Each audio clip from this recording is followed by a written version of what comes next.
سوال دیگر: بابای حاجی، امر معروف فرض است یا سنت؟ امر معروف واجب است برادران عزیز.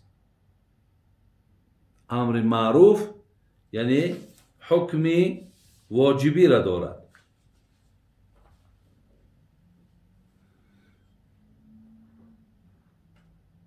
در این اطراف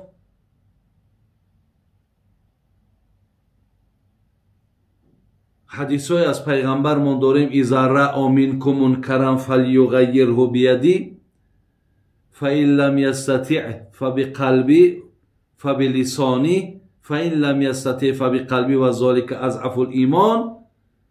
یعنی ببینین هر یک منکرات شرعی را که دیدین شما باید که با دستهاتون تغییر دهید.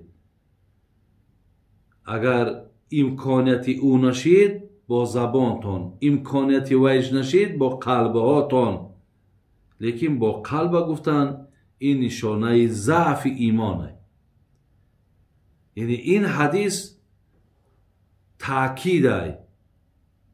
از این خاطر وقتی که تأکید شد حکم واجب میگیره.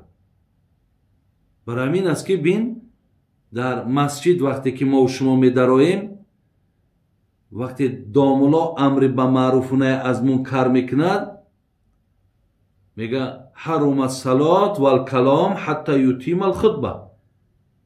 یا در حالت خطبه یا در حالت امر به معروف که اینا حکمشان واجبن، میگه وقتی که آدم که داخل شد برای او گپ زدن، برای او نماز خواندن اجازت نیست تا زمانی که امام یا خطیب خطبه را تمام نمیکند یا موعظه‌اش تمام نمیکند.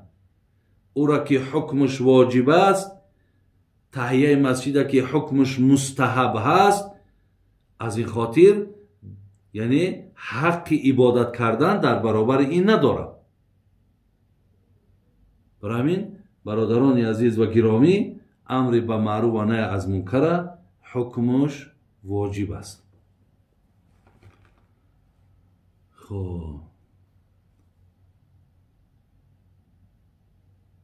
مردهایی که ریش را برای زیباگیشان میمانند نه به خاطر سنت ثواب میگیرند. هر یک کاری را که برادران عزیز انسان انجام میدهد در اون نیت اعتباره. پیامبر نازنین ببینید میگه انما الاعمال بالنیات لکل امرئ منهم ما نوا. هر یک عمل وابسته به نیت. میرسد شما را آن را که نیت میکنید. یعنی برادران عزیز و گرامی، اگر ریشه که به خاطر زیباگی باشد در اوج ثواب سنت نیست. اگر به خاطر سنت باشد در اوج البته ثواب سنت است. و مانند این اگر روزه من به خاطر داناندن باشد من پاداش روزه را نمیگیرم. اگر حج من به خاطر داناندن باشد و مردم گوید ای حج رفته است، من یعنی حاجی نیستم و من روز قیامت از صف حاجی ها سر نمی بردارم.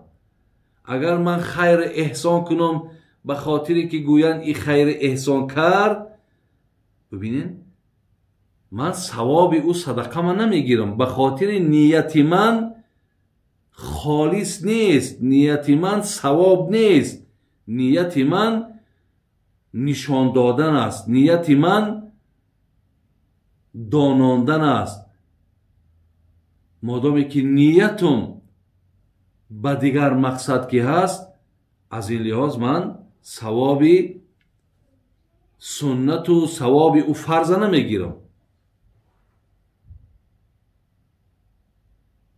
بین شاعر میگه نماز کسری صدق و صفا نیست اگر در کعبه بگذاری روا نیست. اگر نمازی که او صدقا نباشد، نمازی که در او خاص به خاطر خدا نباشد، همون در کعبه هم که بگذاریش او قبول نیست میگه، او ثواب نمازم نداره. برای همین هر یک کار برادران عزیز با نیت ما و شما اعتبار داره. خدای مهربان خیرتون تا برادر عزیز.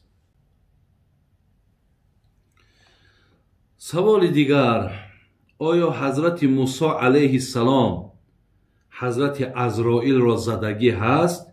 این را ما از یک ملا شنیدیم. برادران عزیز و گرامی، اینجا در دست من یک کتاب احادیث های قدسی، من در اینجا این سوال شما را دریافت کردم.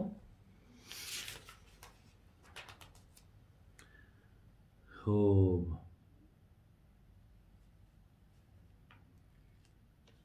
در همه کتاب های معتبر ما و شما برادران عزیز این حدیث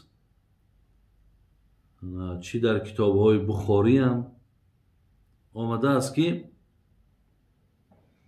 عن ابی هریره رضی الله عنه قال ارسل ملک الموت الى موسی علیه السلام فلما جاءه سكه فرجع الى ربي فقال ارسلتني الى عبد لا يريد الموت.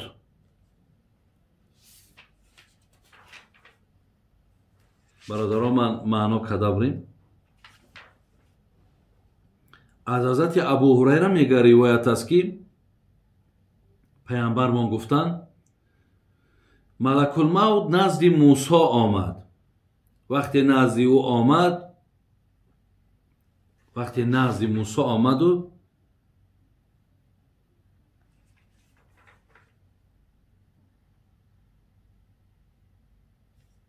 او را از مرگ آگاهی کرد. ولی در اینجا بعضی سخنها آمده است در شرح‌های اینها که انا به صورت اینجا در حاضر میگد که ملک الموت در چهره آدمی نزد موسی آمد.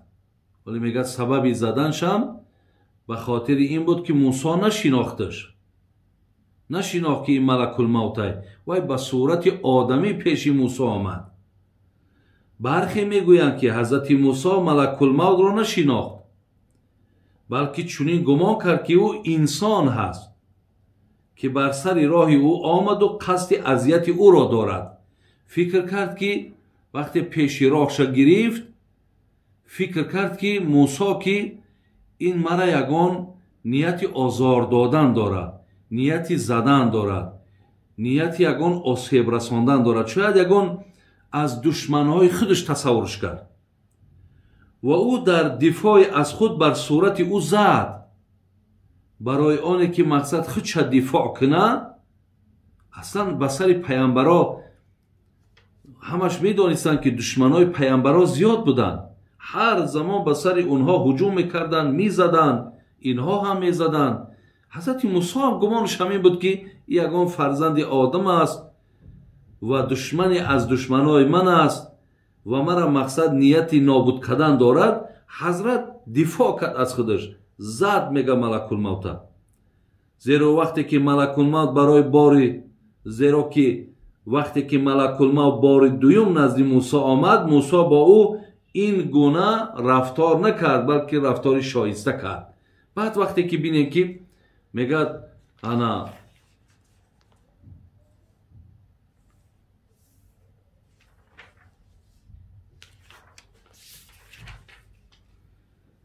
وقتی آمد و موسی او را زد، نزد پروردگار رفت، گفت ارسلتنی الی عبد لا یرید الموت. پروردگارا تو مرا پیش یک بنده روان کردی که وای مردن نمیخواه. قال ارجع الیه. الله مهربان میگه چشمی میگه با همو وقت زد میگه چشمی میگه ملک الموت میگه از کاسخانه بیرون برآمد. الله مهربان میگه باز چشم موسی را میگه به جای خودش برقرار کرد و گفتش که بار دیگر بره. ارجع الیه فقل له یزع یده علی متن ثور فله بما غطت یده بکل شعرة سنه. گفت برو پیش موسی و خودت معرفی که که من عزرائیلم، من ملائکه موتم، ملک الموتم، من برای قبض روح تو آمدم. خودت اول گفت شناس که، بعد از آن گفت بگو که دست در بالای همون پشم برزگاو بمان و چی مقدار پشم در زیر دستت آمد به مقدار هر یک همون تار موی همون برزگاو، اگر در زیر دستت 1000 اگر تار موی هم که آمد به تار هر کدامش 1 ساله عمرت میتون. گفت همین را بگوش.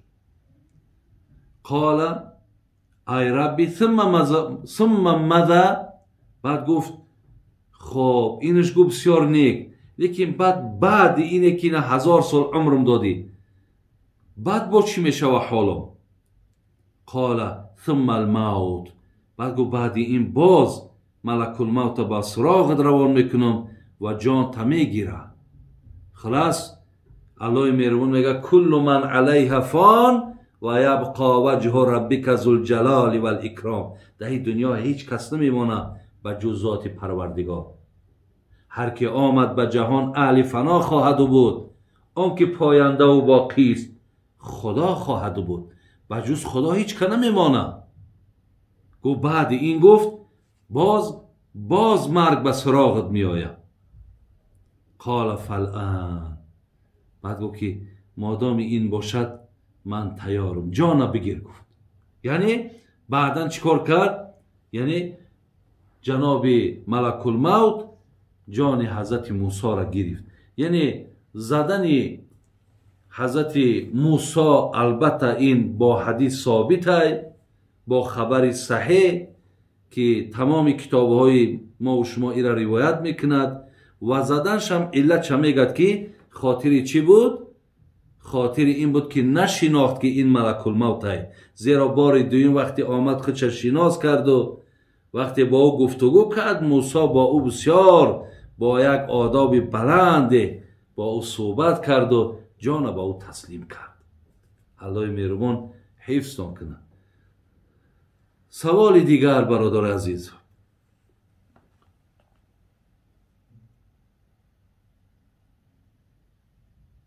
آیا در وقت پیغمبرمان عطر خوشبویی بود؟ بله برادر عزیز، این عطر اکو دمی عصر 21 نبر آمده. در همون زمانهای پیغمبرمان هم دنیا بود، حیات بود، پیشروی بود. تمام همین مملکت هایی که بودن اکثریت همینا بودن. این قدر امپریه های بزرگ بود، خانه و در و کار و بار و فعالیت و بازار و نان و میوه و همه چیز بود. برای همین بینیم پیامبرمان امام نسائی و جناب بیهقی و از حضرت انس ابن مالک روایت میارن، میگه پیامبرمان گفتن که حبب الی من دنیاکم ثلاث، من از دنیای شما 3 چیز دوست میدارم: النساء و الطیب و جعلت قرة عین فی الصلاة. من از دنیای شما 3 چیز را دوست میدارم. برادر عزیز بسیار اهمیتین، بسیار یک پیامبر نازنین ما نبینین چی را دوست میداشتن. آیا امروز امت او دوست میدارد آن چیزی را که پیامبر دوست میداشت؟ هر امتی که این 3 چیزی را که پیامبر از دنیا دوست میداشت دوست دارد، خوش به حالت که تو راه پیامبر اختیار کرده. اگر تا امروز این 3 چیز دوست داشتنش اگر نمیدانستی، اگه انتخاب که اختیار که این آن چیزی است که پیامبر دوست می‌دارد. شما می‌دانید که پیامبر از روی هوا و هوس دوست نمی‌داشت، چرا که امروز ما از روی خواهشات نفس ما هر چیز دوست بداریم از روی خواهشات نفس دوست می‌داریم، لیکن پیامبر از روی خواهشات نفس دوست نمی‌داشت. یکم گفت دوست می‌دارم زن را. برادران عزیز، دوست می‌دارم زن را. پیامبر زن را دوست می‌داشت. آیا دوست می‌داشت که فقط با او شهوت چرانی کنه؟ ولی بسیاری دشمنا را دیدین که در راست پیامبر گرامی یکی از اراده‌هاشون همیه که این پیامبر در طول عمرش زیاده از 10 زن گرفته، لیکن میدانن اونها که برای چی پیامبر 10 زن گرفته، برای چی میدانستن و میدانن که زنهایی را که پیامبر گرفته است چگونه زنها بودن، اینش هم میدانن. فقط از بیسوادی ما و شما که ما نمیدانیم که برای چی پیامبر 10 زن گرفتن و پیامبر کدام زنها چگونه زنها زن پیامبر بودن ما که نمیدانیم، ما را برادران متهم میکنن. ولی شما دانید که زنهایی را که پیامبر گرفتن همه زنهای پیرانسال بودن، همه صاحب 2 فرزند و 4 فرزند بودن. یگانه زنی را که جوان گرفتن که اینم خواهش ابوبکر صدیق بود، دعای ابوبکر صدیق بود که من عایشه را دوست می‌دارم که در نکاح پیامبر باشد. چگونه که پیامبر گفت 3 چیز من دوست می‌دارم، ابوبکر صدیق هم گفت منم 3 چیز را دوست می‌دارم. چی را دوست می‌داشت ابوبکر صدیق؟ النظر الی وجه رسول الله. دوست می‌دارم که همین 2 چشم از جمال زیبای پیامبر نکنم. دوست می‌دارم همین چشمم روی مادر منه، روی پدر منه، روی فرزند منه، فقط روی رسول الله را ببیند. این محبت همین. نمیخواهم که چشمم غیر چهره زیبای پیامبر دیگر جای را نظر کنه. در هیچ جای نگاه من راحت ندارد، لذت ندارد بجز چهره پیغمبر نازنین. دویم چیزی را که دوست می‌دارم و انفاق مالی علی رسول الله.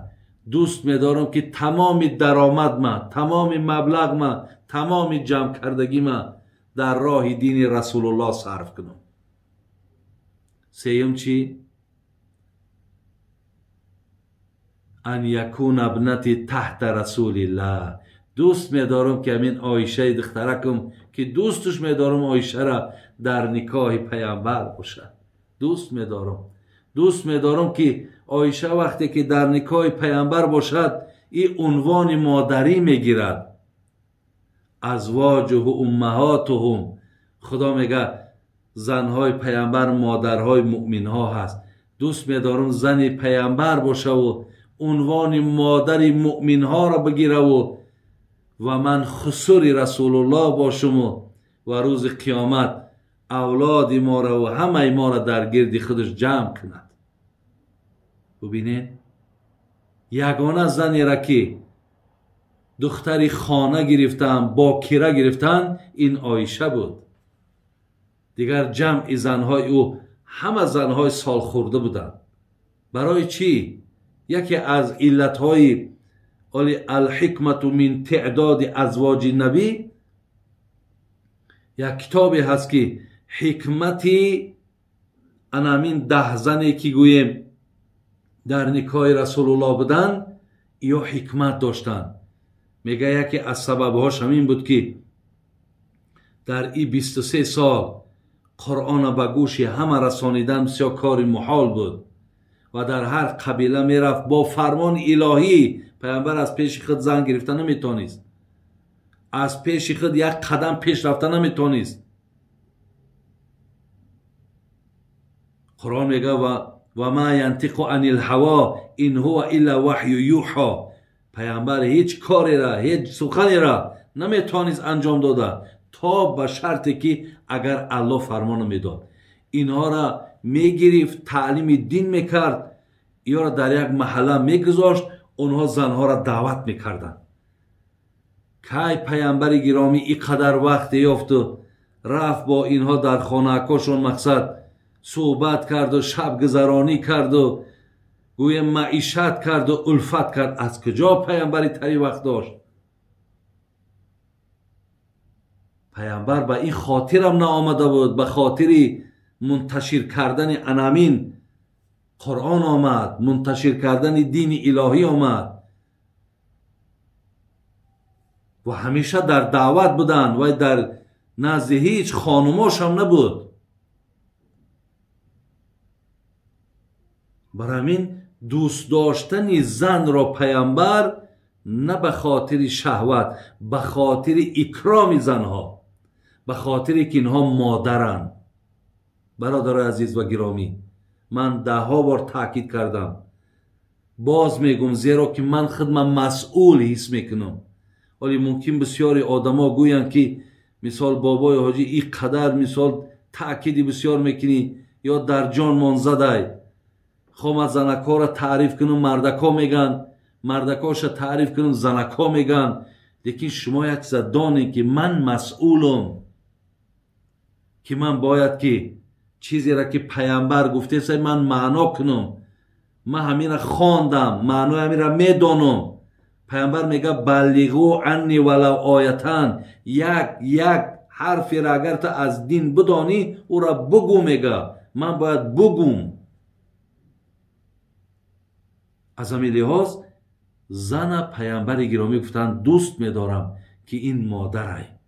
ما هم باید دوست بداریم، ما هم باید احترام کنیم، ما هم به قدر زنهامون باید برسیم.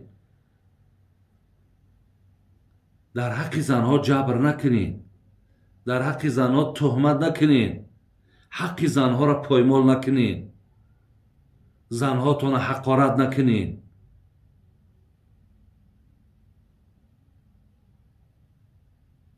بدانید که هرگاهی که شما در حق اونها هر کاری زشتی را که میکنین، علم یعلم بان الله یرا، خدا ترا همو حالتی ترا الله نگاه داره. خدای مهربان در قرآن سوره قاف میگه و ما یلفظ من قول الا لدیه رقیب عتید. هر حرفی را که میگوی من در نزد تو ملائکه دارم نوشته استن. برای همین پیامبر گفتن من زن را دوست میدارم. از دنیای شما 3 چیز را چیکار میکنم؟ دوست میدارم. یکم زن بود. دوم چیزی که برادر گفتن در زمان پیامبر عطر بود، گفتن و طیب، دوست میدارم که خوشبویی کنم. خواهرها و برادر عزیز، باید خوشبویی کنین، باید خوشبویی کنین. پیش هر یک نماز خوشبویی کنین، پیش هر یک همخوابگی خوشبویی کنین. دائم در همین خانه هم که باشین خودتان خوشبویی کنین. خوشبویی کردن این از سنت پیامبرمان ثابته. پیامبرمان بی نهایت بوی خوش میکرد. حتی حضرت ابین یک گل میگرفت بوی میکشید، اللهم صل علی محمد میگفت. ما هم هر یک بوی خوش به مشام رسید اللهم صل علی محمد بگیم و علی آل محمد، زیرا از پیغمبر ما ثابته که حضرت خوشبویی را دوست می داشتند.